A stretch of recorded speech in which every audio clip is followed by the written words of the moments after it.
how I'm ever gonna do that or get there. And now it's like, whoa, now I can see it. You always know that you have an incredible amount of power inside of you. You just don't know how to access it. It's almost like a foolproof system that you're going to accelerate your growth like this. You need to actually not be caught up in the storm, right? In the narrative and the fear, but you actually want to become the eye of the storm. These are extremely powerful portals, and if you know how to use them correctly, your entire life will change. There's certain times of the year you're gonna experience a dip in energy, and there's other times of the year where you're gonna be like, you've had a rough experience, you are extremely powerful. Are we figuring out life? Yeah. Let's get started. Camille, who are you and how'd you get here? Yeah, I am a 37-year-old entrepreneur, self-made entrepreneur, and I really got started with astrology when I was a child. I was born and raised in Northern California and started just a love affair with astrology and ritual and all the things all my life. But, you know, always went with the story of you could never be successful that way. You have to do something else. And Vital Mystic was actually born as a healing platform for people to just tap into their power. And I never once thought I was going to be teaching business. Never in a million freaking years, you know? But over the last few years, I saw more and more and more business owners or entrepreneurs coming to me, and I really felt like they needed the support of energetics, you know, tapping into your higher self, tapping into ritual and astrology to really do something that I call quantumly scale. And it's really bringing in simple strategy, because the belief that comes down to is that the success is already inside of you. It's just about allowing yourself to move as you are. You got into astrology as a kid. I didn't know that about you. Yeah, my grandmother was an astrologer. Grandmother was an astrologer. I did not know this, you guys. Yeah, and what's crazy is her birthday is 3 days after mine. But she passed away when I was like 12, so I didn't, you know, she like drove a gold bug and lived in Marin in like the 70s and stuff, and like got her master's in art in like a time that most women wouldn't. And so she just instilled, like I still have the piece of paper my aunt found of like her writing, and back then you had to map everything out when somebody was born, like you had to do all the calculations yourself. It was back in the 80s. Oh, wow. So I found, or my aunt found this piece of paper of her mapped out my entire chart when I was born. So now, oh my God, full circle. Did she teach you astrology? She got me like interested in it, and I remember sitting in her art studio in, I think it was like Mill Valley or something like that, and I was there with her and her just kind of like talking to me about it and all these things, and I just always had this love affair with it, and I never, you know, my other side of my family was very traditional and like military background, and so they were like, you know, if you want to help people, you got to be a doctor and like all this stuff, right? So I always knew two things since I was a kid, which was I was meant to, you know, be here and help people. There was no description on that specifically, and that I had written this entire story before. And I always, like, big checkpoints and different things in my life, I always had this like visceral knowing of, oh yeah, I've experienced or wrote this before, and now I'm just living it, which is really in alignment with how astrology works, because you're born with this beautiful, you know, snapshot of an opportunity for you to master these different elementals in your chart. And it really is the path of your greatest success, right? The path of your destiny and what you're here to achieve. So. Wow, amazing. Yeah. Well, so you started off going to college for? Yeah, I got a pre-medical degree. I was going to go into medical school, and then my younger brother tragically passed away when I was 23, and it totally spiraled me into a completely different reality. Like every single thing that ever mattered in my life just didn't matter anymore. And I just went on this incredible spiritual quest. That's actually where I met you shortly after, and spent like many years healing and developing my spiritual abilities. And, you know, different mentors or teachers came in like a very kismet way and delivered like these beautiful messages along the way. And, you know, I'm getting closer and closer and closer to those visions that they described to me when I was 23. And I was like, I don't know how I'm ever going to do that or get there. And now it's like, whoa, now I can see it. What shifted you from becoming a doctor? You know, it was something that I held from when I was like 12 years old. And when you have this grandeur idea, like, oh, I'm going to go in and I'm going to help heal people and like all these things. And what you really realize is when you're in these like degrees, it's like, okay, well, are you going to sign up to prescribe drugs for the rest of your life, you know? And at the same time, I had so many family members who, just like my own grandmother, had like 17 surgeries and was in so much pain. And I just was like, this is not the way. And so that's put me into this other path, which is, you know, kind of like holistic healing path. And I went down that path and studied herbalism.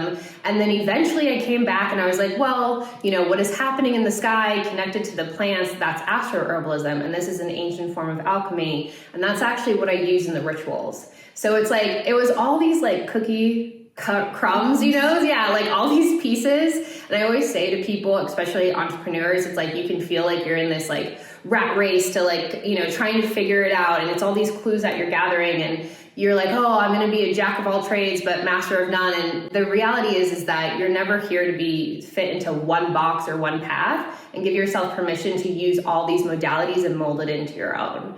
Right? So that's basically what Vital Mystic is. When we really started becoming friends, you started Vital Yogi. Yeah. Vital Yogi. She started off with Vital Yogi, which was an apothecary line that had tinctures and tonics. Incredible tinctures. Incredible. They're probably going to come back at some point. And I actually bought the line from my first mentor, Brooke, and she taught me a lot of how to weave Tantra yoga, herbalism, and all of these different things. And, you know, the moment that I found her courses, I was just like, mind blown. Like, this is my like path, you know? And then slowly over time, you know, I didn't know a ton about business, and I was not like, whenever I thought about sales my entire life, or whenever I was in college and I was like, oh, my mom's like, you should take business classes. I'm like, I don't need that. I'm not going to do business. No, that's like gross. Like, that's not what I'm going to do. And it's literally the cosmic joke because I'm so naturally great at it. And it's just, I don't know. It's always the stuff that is just right there for you. But yeah, it started off as Vital Yogi, and we sold tincture and tonics. And then back in 2020, I shifted it. And I started launching my first ritual kits. And how did the rituals come about? Yeah, this is like such a precious story. So the rituals actually came about when I was living here in Nevada City, and I went through a really, I broke up with a long-term partner, and it just like started to come through, and we had little witchy shops here and just started to take some classes. And I was like, okay, like I started to, when I was in like 6th grade, I had like a neighborhood friend who like found a spell book when we were young, and we made little like pentacles and stuff. And I just remember just like loving this, you know what I mean? And I absolutely was so enamored, but because it was always like, you can never be successful that way, or you can't do that, you know, I like got like programmed out of me. But then when I was coming back, I started doing rituals for my business, and I was like, okay, well, I want to like call in clients or more support for Vital Yogi and like all these tinctures and tonics. And then for a while I was sitting on this idea, because this is what I was doing behind the scenes, right? Behind the scenes of my business. I had this idea to start matching what was happening in the sky, and that's the essence of astroherbalism, using these herbs and basically creating kits for different intentions. And the first thing that I ever launched was these specific candles that would match what was happening in the sky with the herbs that matched the astrology. And so all you would do on the new moon is light the candle, and you had all your physical anchors there. So I launched this the first weekend that everything shut down in the US for the pandemic. And so I sold 2 kits, and I was like, all right, well, I'm just going to keep going. One more month later, and I completely sold out of all the kits. Wow. And it was just right in that moment. I was, turned out to accidentally be a essential worker during the pandemic. It was very unexpected. And it just kind of catalyzed, and it just kind of grew. And then ultimately, soon enough, like my astrology postings and things like that just started to go viral. Okay, so I'm going to pause you. Yeah. Okay, so how did you initially get the download to start doing rituals for yourself? For myself? Like, you do extravagant rituals. Yeah. Were you always doing these rituals for yourself? Like, I literally just saw them in my head. And meditation? Yeah, in meditation. So it's just like, it was just like I saw the vision, you know, or I would just tune in.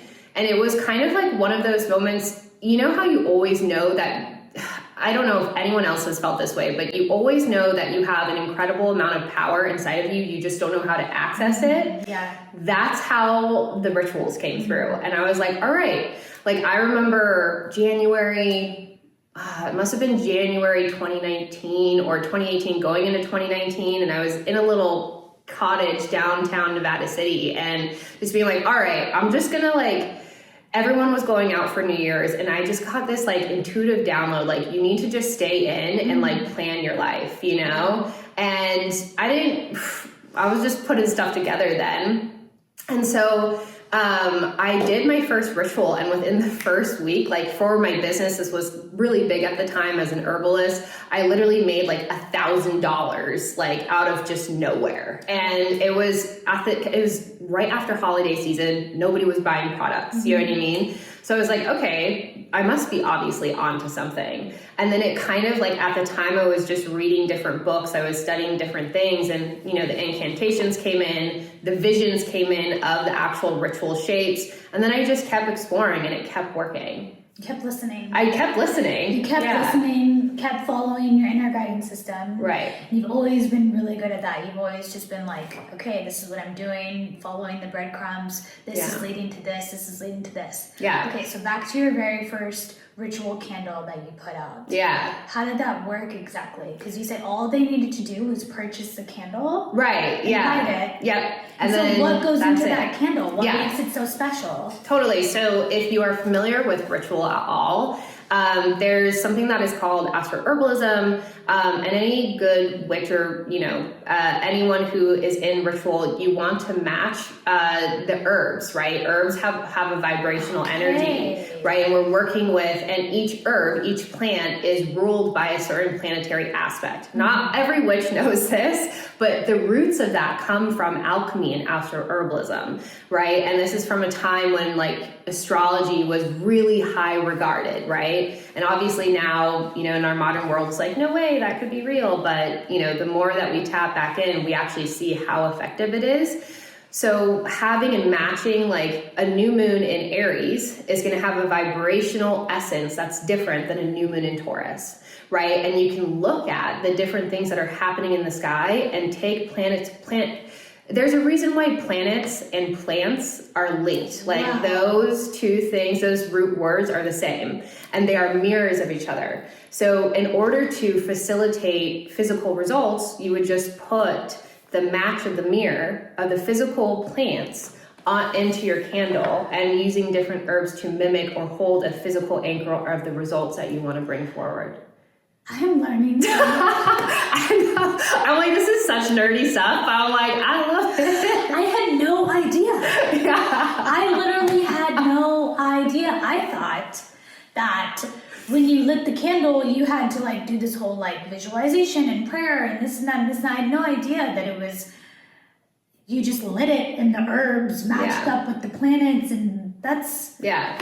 It's a freaking science, man. So like, cool. It's so cool because, I mean, yes, doing meditation and subconscious reprogramming, which is what I teach in the rituals now, to go with that, it's almost like a foolproof system that you're going to accelerate your growth like this. You know what I mean? So it's always working with herbs that are aligned with the planets. Yes. And what's up with, is like fire always a thing that needs to be involved? There's many different ways that you can do it. I mean, you could work with water, you could put plants into water, you could make a tea.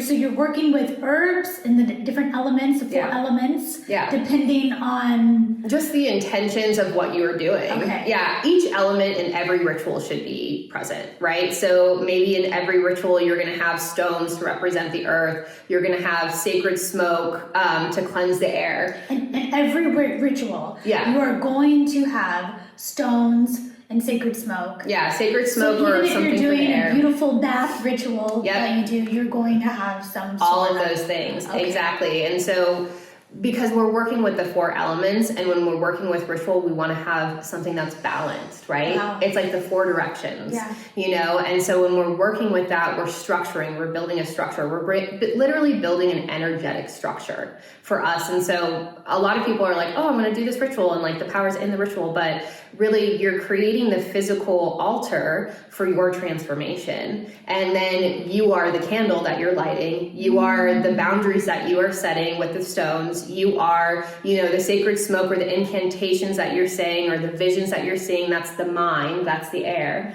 right? And so ultimately, and then water should always be present, right? So that's when we kind of really come into having these 4 anchors really supports us in not just our growth, but our intentions as well. Because have you ever just done like only affirmations or like only meditations for 30 days and it works for a while, but then something in life comes in and it's like, oh, it distracts you and then you go off this way, right? You know? Okay, so explain a little bit more in depth with how it anchors it in more by using the elements rather than just saying affirmations and visualizing. Like really go in on that, like the key difference from just meditating, visualizing, speaking, writing, and bringing in the earth elements and working with the planets. Right.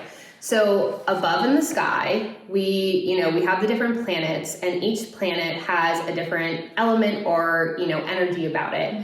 Each sign, each archetype is ruled by an element, but then it also has the different signature types of its energy, cardinal, mutable, and fixed. And so ultimately, when we are working with the subtle energies of the earth, right, we are here, we're multidimensional beings, but we are physically planted in the earth, right? And I think a lot of times we can sometimes forget that. At least I did for a while, and I was functioning out here. But what happens when we start to use the elements, we're connecting with all the cycles around us, because each element is represented in the cycles of not just astrology, but our seasons. In our charts, each person has different balances of different elements, and each person might have a missing element as well in their chart.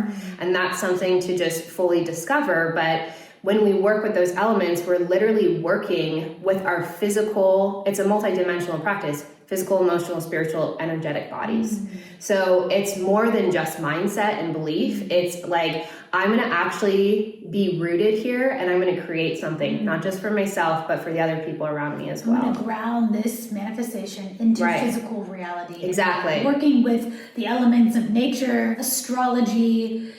Helps it all balance and come tangible. Wow. Yeah. It literally is like a little science. You hear that? It's science, you guys. It's science. So let's go more into astrology. How do you use astrology on the day-to-day? How has astrology helped you in your everyday life, in your career?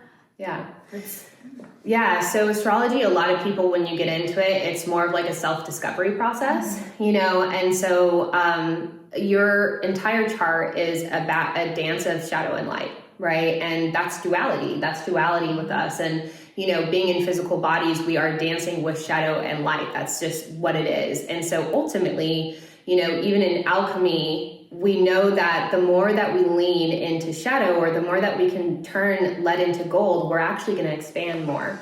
So astrology is actually used as a subtle timing mechanism for ritual. That's one. And then because you can time things based on your business or your personal chart, because there's going to be different elements or different times or seasons of your energy where you're going to be able to open more doors easily versus like other points in your chart when you're being asked to go really deeply within and transform something. And so you use it as like a timetable, as a wheel or a map on how to do that. Wow. Okay. So you believe we come in with a blueprint, essentially. And astrology is our blueprint of the human personality, of what we're kind of meant to go through. Of course, we have free will, but this is just like a general blueprint of what we're going to kind of enter into. It's our free will of how we're going to experience it, depending, how in alignment we are within ourselves and whatnot. And you believe that rituals were made to work with astrology. Yes, absolutely. To amplify the energies. So say Mercury retrograde, which we are filming on March 20th, again, the spring equinox. Yeah. We are in an eclipse portal, and we are in Mercury retrograde. Right. We're going to launch this on April 7th, so the energies will shift by then. Yeah. But let's just talk about, since it feels like we're always in Mercury retrograde, and everybody's always afraid of Mercury retrograde in eclipse season. Everyone's like, oh God, eclipse season. And I know, like, I saw so many memes that people were like, the eclipse, you're gonna die. And Mercury retrograde, everybody hold on, oh my God. Yeah. Tell us the positive viewpoints. Tell us the positive energies of Mercury retrograde and how we can work with that. And then let's go into the eclipse energies. Absolutely. For our benefit. Yeah, absolutely. It's always about the narrative that you spin, right? It's always like the glass is half full or half empty. And so ultimately, the way that I look as astrology, one of my really great mentors once said to me, if you're unconscious of what astrology is doing, you're like a puppet on a string. You're like over here and you're like, oh, like eclipse comes in, retrogrades come in, and you're just kind of being ping-ponged, throughout the galaxy, right? Or whatever, the universe, your life, your experiences. But the moment that you become conscious of it and you become ultimately aware of it and know how to use it, which is, it's a level of mastery, because you're like, well, I know how to use the subtle energy of the universe to create my highest, most optimal path, right? And as long as I come into and align from that, there's nothing that I can't accomplish. I'm not going to say bad things don't happen, but there's always some form, like chaos. Like, that's basically what Mercury retrograde and any of those eclipse portals, we don't have to be afraid of chaos. What you need to be doing is that you need to actually not be caught up in the storm, right? In the narrative and the fear, but you actually want to become the eye of the storm. You want to command the energy. So the most powerful times to actually quantum leap is to do your release work during these portals. Because the moment that everything goes direct and you're out of those portals, if you can just keep letting go of all your fear, you're going to accelerate for the next 6 months. And that's what I call into quantum scaling. And this comes a lot into what I call inflection points for people. And we have these different invisible ceilings of what we've known before for our success, right? This also comes into the fate of, karma and destiny when we're moving with the eclipse nodes. So the nodes are where the eclipses are occurring, and that literally those are the gateways of karma, the way that we lean back and, kind of sidestep our power or retract into things that we've, danced with before, or our destiny, the light of our chart, which is what am I truly here for? So the more that I lean into that power and what's possible, I can allow myself to shift what that karma is or the experiences that I've created. So retrogrades, they're just for cycles of energy. They're just testing you to see, do you really value yourself, your life, what you know is possible inside of you to fully lean into that potential? Or are you going to listen to the fear or the programming or the things that you were born with or born into or experienced before, and you're going to let that rule your life? Wow. So it's really just these are extremely powerful portals, and if you know how to use them correctly, your entire life will change pretty much kind of overnight in a positive way. But it also takes action, and it takes, self-sovereignty. It also takes looking at your belief systems and rewiring your nervous system to receive those miraculous results as well. What are those actions? Those actions 100% are subconscious reprogramming, because in your subconscious, your entire subconscious is formed by the age of 7. And when we are 0 to 7, we're just like little sponges. So if you see mom and dad fighting about money and you didn't grow up with a ton of money or whatever it was, and you were kind of in this chaotic spiral, whatever you felt or tuned in to be good or bad, you were just absorbing everything that was going on in your environment. And so ultimately what happens is that we make little contracts with ourselves and we say, oh, well, if mom and dad are always fighting about money, money must be bad, therefore people with money are bad. And then all of these things start to happen. And then we start to create realities based on those beliefs. So the deepest core beliefs are going to be with our core wounds, which is called, this is like shadow work in ritual or alchemy, which is being able to go back and rewire those beliefs. How do we go back and rewire them? What's that process? Yeah, so in the rituals, what we do is we actually just come into a meditative state, and the way to access these places of your brain, you want to be in theta, right? So you need to be in a relaxed hypnotic state. And so it's just allowing yourself to explore like what comes up with different things. So just kind of like, okay, if I held the belief about, what is a belief or stagnation or something that I'm still holding, or what am I resisting inside of my being? When was the first time I ever felt this way? Where is it in the body, right? And like, if I could, like walking yourself through that process, tapping yourself through that process, and then allowing yourself to come out of that experience, writing your intentions, lighting the candles. So the reason why the subconscious is really important is because it's connected to the nervous system. So anytime you go to like move out of that comfort zone, your body, you're going to have a visceral experience. You're going to trigger the autonomic nervous system, which is your fight or flight. And so ultimately you're going to go, like, it's the same thing if you have, if you know that you need to get up and you need to speak to people and like sell or something, you start to shake like a little chihuahua and you're like, no, because I have this like terrible belief that all salespeople suck. You know what I mean? So you have to reprogram that, because what you're doing is that you're actually allowing yourself to feel safe to expand, safe to, move in new ways. And you always know the subconscious is, you're coming up one of those ceilings or a subconscious belief, because it goes into fight, flight, or fawn, basically. So your survival mechanism comes up. And so, of course, people naturally want to avoid feeling that way. But what is actually happening is that fear is inviting you to the other part of it, which is freedom. So whatever you're avoiding in your life, whatever you're most fearing, go towards that, because that's actually the green light of where you actually set yourself free. Now, do we physically actually go towards it? Like, say we're afraid of public speaking. Do we start taking public speaking classes? Absolutely. Or is it an energetic thing that we do within ourselves? We sit, close our eyes in a meditative state. We feel the fear, sit with the fear, and allow it to transform. Or do we do both? It's a double action, because we're also powerful creators. Like, we can't, yes, you can pull in so many beautiful things just from manifestation or any of those things, but it also takes aligned action. Like, every single big result I ever created in my life required me to take a brave jump first, right?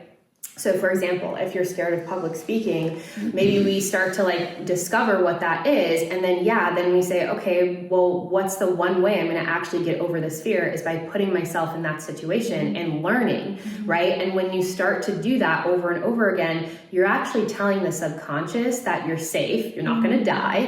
And then also you can do rituals beforehand to allow yourself to move, to have the courage to be able to sign up for those classes. Wow. Yeah. I feel like you're like reading me a spell book or something. I'm like, are we figuring out life? Yeah. I feel like we're figuring out life. Yeah. I know. And how to play this game. 100%. I'm like, I got it. I know. I'm like, that's on the checklist. I'm like, I gotta write a book. You have to write a book for sure. I look forward to that. Yeah. Wow. Okay. So you mentioned quantum leaping. Yeah. During Mercury retrograde. Absolutely. And eclipse portals too, right? Yep. Okay. I'm going to tell you a little bit about that. And how do you quantum leap? Let's get into that. Okay, this is going to get into like quantum physics or whatever, Let's do it. So when we're working with astrology, we're also working with timelines, right? So at any choice, we have free will. Right? At any choice, we have the choice to, numb ourselves out and distract ourselves, from actually doing the things that we want to do or the things that really scare us, right? So it's always free will. And ultimately, when we talk about quantum leaping, what we're saying is that we're going to jump into a result and we're going to accelerate. So we're basically jumping into a new reality, and we're coming into, it's like nothing necessarily has to physically change, but ultimately your energy, your mindset, your results, and what you can create just hyper speed, right? And so when we're working with those gates of destiny and karma, right, we have the choice to go back to what we've experienced before and repeat the patterns again and again and again with different people or different situations and places, or we can lean into that quantum leap, the place where we've never experienced before, where the subconscious is like, that's scary, right? So ultimately, when we are working with these portals, we want to actually, look at our deepest fears, look at like, what are the frustrations or things that are triggering you right now during these eclipse or chaotic times, or when things don't go smoothly? What are the things, what are the beliefs that are popping up? What are the triggers popping up? Because every time you get triggered, you're holding a belief about something, and that thing, whether it's external or internal, whatever it is, whatever triggered you to bring that shit up, that stuff up, sorry. But a mirror. It literally, okay, I was like, all right, because I cuss a lot. So it brings up a mirror. And what we're forgetting is that mirror work is one of the most powerful things. So if we can use every single challenge we ever face and we just ask ourselves, what belief am I holding about this? We then start to clear our beliefs in real time, and then we allow ourselves to move into a reality where we don't actually carry those beliefs anymore. Mm-hmm. So when I say quantum scale, if you're still thinking, oh, I gotta do all this perfect content, or I have to do all this perfect writing, or I gotta make all these programs first, or I gotta do this way or this strategy, you're basically just saying, oh, I'm not gonna be successful until I have 100K followers. I'm not gonna be successful until this happens, right? And we're just kind of pushing off our own success. So in order to actually quantumly scale, you want to give yourself permission to receive the result as you are, and then allow yourself to see yourself as a person who already has that result, right? We already know that. Mm-hmm. So when we come into quantum leaping, it literally is an acceleration of just you allowing yourself to move into that reality by moving through your fears. Okay, so what I do personally is sit every morning in meditation, mm-hmm. and I tap into my best and highest self. I visualize it, I feel it. I don't even come up with what my best and highest self is with my mind. Yeah.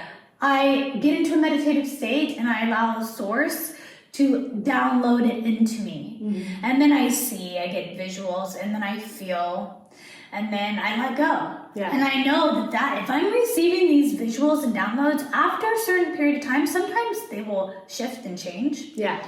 But if I'm seeing something over and over and over again, it's more than likely it's going to manifest into physical, tangible reality. Right. So what would you say to me? Yeah, so basically what you want to look at is, even if you see those visions, sometimes we can be confused on how to take the next steps. So one of the biggest things that I always have people do in the rituals is I always have them ask 3 questions before they tap out of the energy.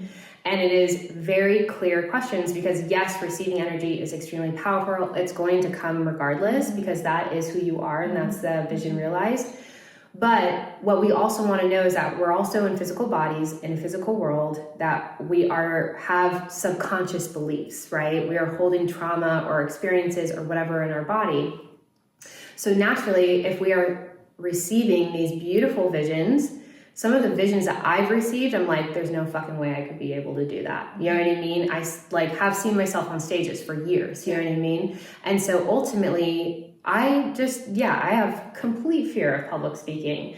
But with that, it was like, I always have people ask 3 questions, which is, how am I still stagnating my success and or resisting? Like, how am I still doing it? Is it conscious or is it not? Because a lot of times it's not conscious. So while I'm in meditation, yes, and just I'm tapping into my highest life. Yep. And I'm asking these questions. Yep. You tap in, and then the bridge part comes from where you are right now. Okay.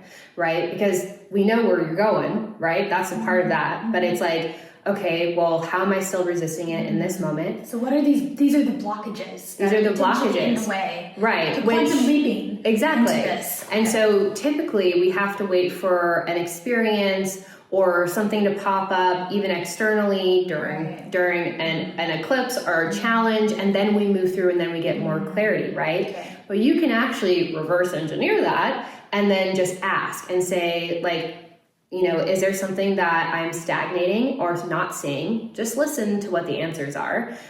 What is one action that I can take today to bring in more money, to do this, whatever that is? And then is there anything else that I need to know about this moment right now? And like, that's it. And so obviously, when you go into the subconscious and you start clearing, there's all sorts of, I've had people tap into past life stuff. Like I've had people tap in and be like, whoa, I was in therapy for 30 years, and like I never got this clarity. You know what I mean? So the subconscious is that type, because we also have collective subconscious too. So we don't even know, we could have saw one thing one time when we were 3, but we're not going to be aware of that, and we don't know that's operating in the background. And so there might be a subtle thing there, and that's the beautiful part about astrology is it works with subtle energy. So it's about being able to, move through any form of shadow that we have, any form of resistance, and then being able to allow ourselves to receive that result even quicker. Wow. Okay. I'm gonna ask the questions. I'm going to ask the questions. Ask the questions. You might be surprised at what you hear.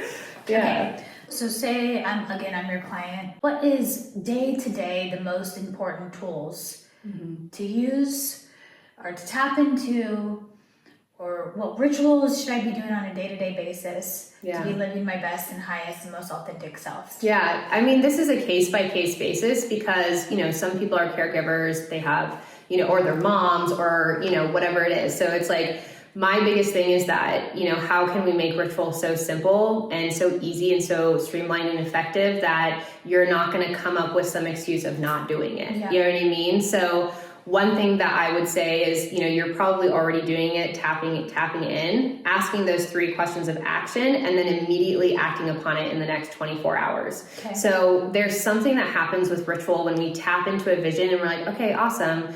And then we're like, go about our day doing whatever thing that we do in this reality, right? And so what we want to do is we want to take those questions and do those actions within the next 24 to 48 hours because the energy is fresh and the wisdom is fresh. But every single day when you wake up, it's a completely different reality, right? So I think what happens with a lot of people with ritual or meditation is that we know where we're going, we can see it in the vision, but the actual conduit of connecting into action and opening the doors with what we have, we don't know how it's going to arrive, but it's going to. But like, who knows? Maybe you get told to like go take a walk in the woods, and this is literally a guidance that I had at one point. Go walk in the woods, and because I asked, I was like, how do I make more money? Literally it was like, you need to go walk in the woods. And every time I went to go walk in the woods, I swear I made like 5, 10K. It was just going like this. It was insane. So I was just like, okay, cool. So this is actually like, I have to go and be in that vibrational state, wherever that is. So we're going to match action. And then as far as business is that when you start to grow in business, say, you start going viral, you start, getting tons of clients in, you're going to start hitting beliefs very, very quickly. You're going to start hitting like all the triggers that you never thought were like still there, and you're going to hit it. It's like the first time in coming into like growth or expansion. What happens when you're on a rocket ship? You're like, oh my God, hold on, right? And our first thing for our nervous system to do is hit the brake pedal. Right? Because we're like, oh my God, can I handle this? Can I not? And that's actually a lot of the times where we start spinning around with our success, because we'll hit like something, and then we'll like acclimate, and then we'll be there for a little while, and then we'll hit something, we'll go again, then we'll acclimate and be there for a while. But actually the mastery is actually in letting go, right? And so if we can allow for ourselves to consistently feel safe, to do the aligned action, and to know that if any fear comes up, this is just you reaching new levels at an accelerated space. That's all it is. Exiting comfort zone. Right, exiting comfort zone. And you like radically do it, especially during eclipse portals. Okay. Like, for example, like last week I had a whole like all my echoes that I've ever had in starting my business all came back together in like the matter of 3 hours, right? And it was like a whole visceral experience, but from doing so much different types of work, energetic work, I knew exactly what it was, right? It's kind of, you got to go, it's kind of like giving birth. I don't know what giving birth is, but you shared with me, and it's just like,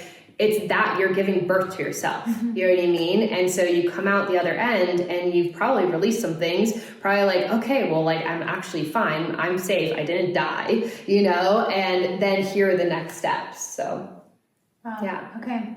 Yeah. Man, I wish I would have known all this. Quantum scaling.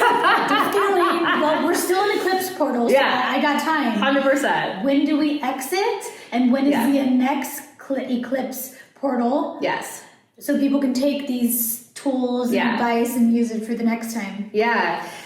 So the beautiful part about this eclipse portal that we're talking about underneath right now is that the nodes had just recently shifted in January. So actually North Node is in Pisces, which opens us up to spiritual gifts.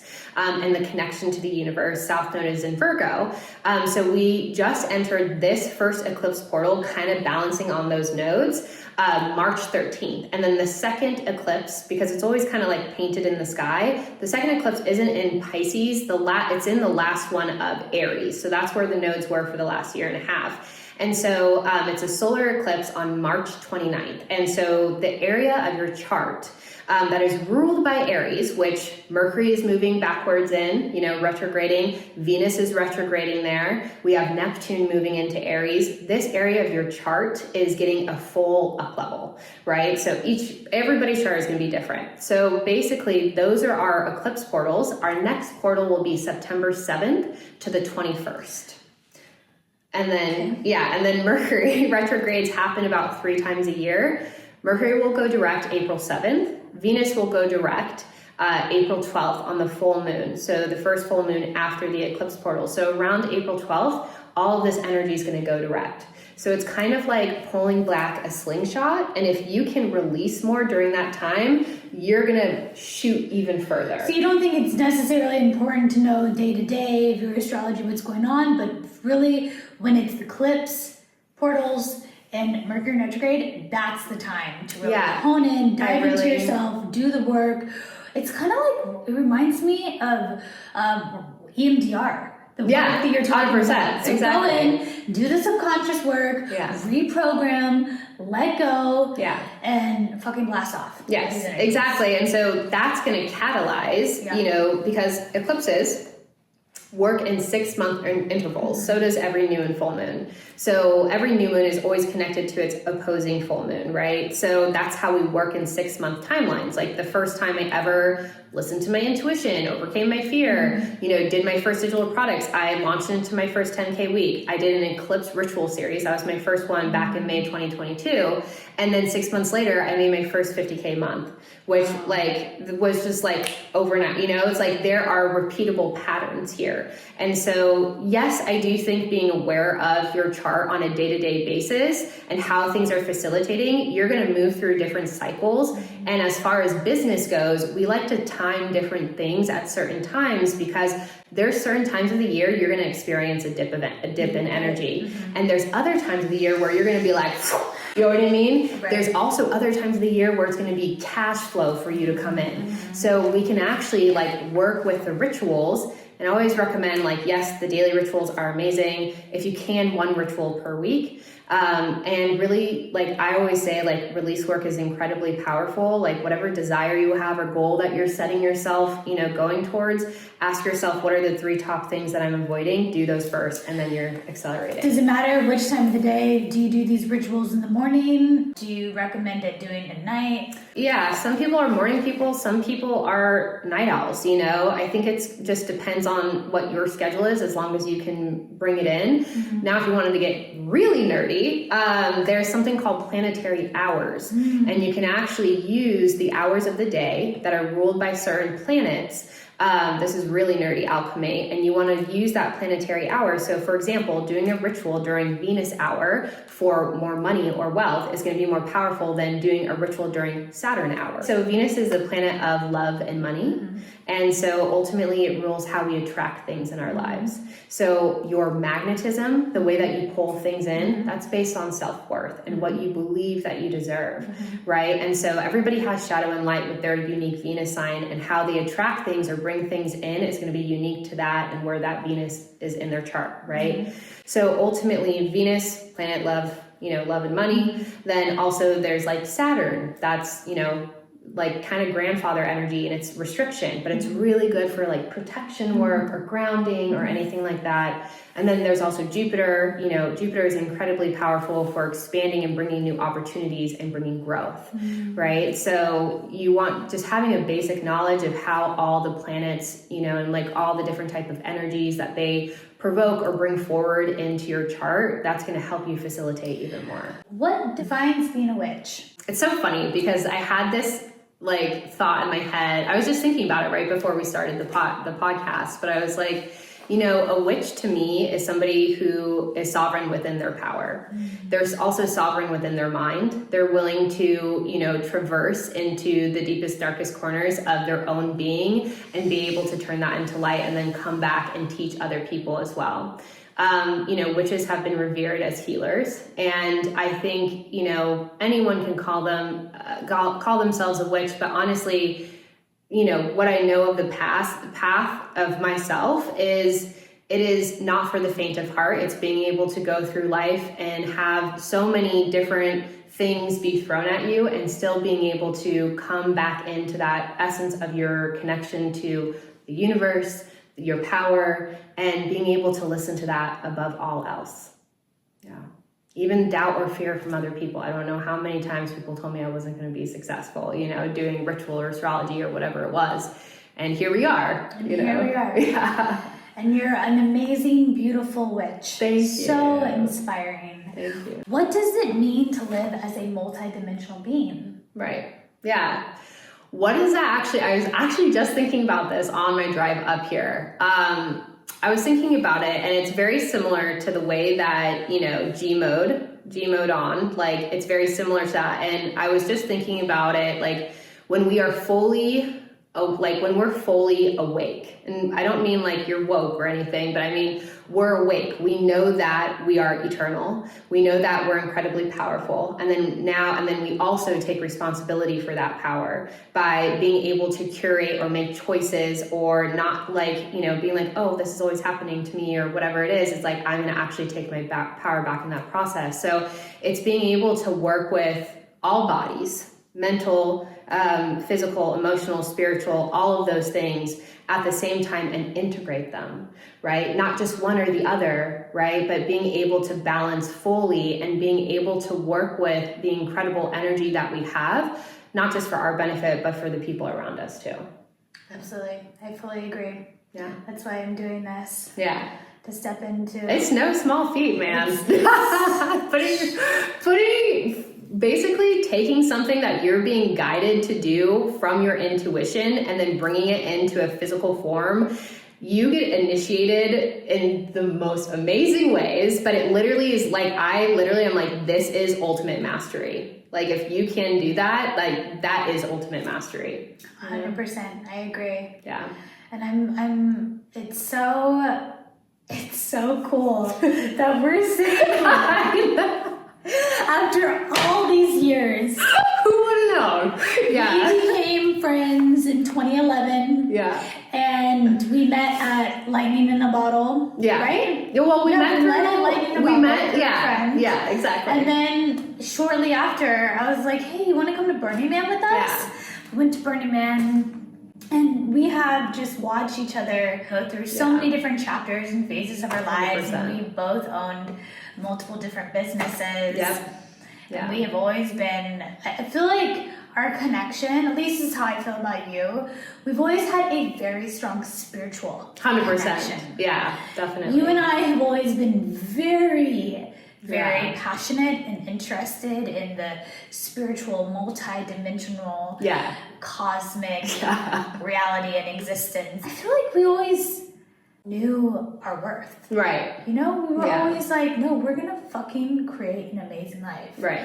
And we always listen to our intuition. Yeah. And you have become such an inspiration to me, truly.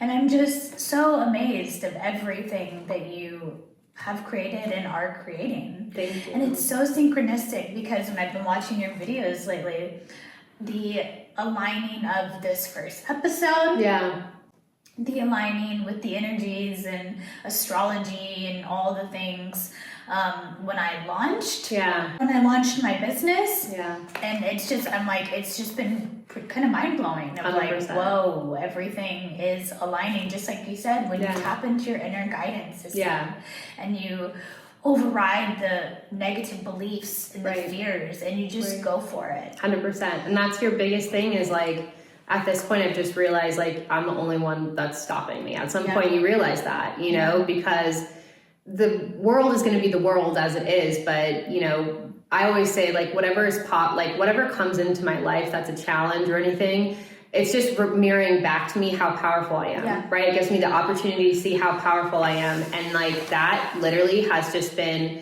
one of the greatest things that I've learned. And that's, you know, what I teach people all the time is, you know, this isn't like something to keep you down. This isn't something to hold you back. It's like, it literally is like, if you've had a rough experience, you are extremely powerful. Yeah. You know what I mean? Like, it's just asking you to like recognize that, you know? So the chills. Yeah.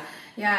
And, you know, everything is a mirror. 100%. Every relationship, every situation, everything. Life is just mirroring you. 100%. And not your wants and desires, but who you are and who you are being. Right. And what are your beliefs. Right. So, thank you so much for sharing all these. What programs are you offering? Yeah, my main, sorry, I didn't mean to cut you off. No, I want to know, like, tell us about the things. What are you doing? How can people connect with you? How can people work with you? What programs you're offering? Yeah. Just let us know about all the things. Yeah. Everybody is going to want to work with you after this. Thank you. So come hang out at, you know, Instagram at vital.mystic. We definitely have a website. We have tons of programs to get started. We have a ritual membership. We have different, you know, different things that you can learn from all the way from ritual into quantum scaling your business. And the biggest thing where I'm most present is a program, a 12-month program and mentorship program that's called Gifted. And it's specifically, it like literally, I want to cry about it because it's just like, it's so powerful for people who are incredibly talented, and we need like-minded communities who are there to support you as you grow through this. You know, so it really is bringing the energetics, ritual, astrology, as well as the strategy and the structure in a way for you to facilitate growth and, you know, really actually get paid for your gifts, because we live in a capitalistic society and we need our healers and our people who are incredibly gifted to be revered, and they need to be paid for their gifts because we need them to get out there in the world. Wow. Yeah. Amazing.